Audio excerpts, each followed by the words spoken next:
yung itong tunnel, hindi na natin mapakinabangan ito. Malalason tayong lahat dito. Kaya, mabuti ay hindi natin nagalaw ito. Makapansin niyo po mga kasama. Yan, lason po yan. Poison ito. Once na makaking yung katawan mo mga tapos masisira na. Kaya sige, tanggalin ko yung apat na yan. Huwag halang hunters. Paikis siya. Kumpas ito. Or, kasi ang Y siya eh.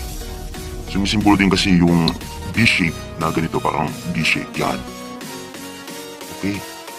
Goggles ito ng I think sa Japanese noon. Pag sa Air Force, nakikita ko yan eh. Sige.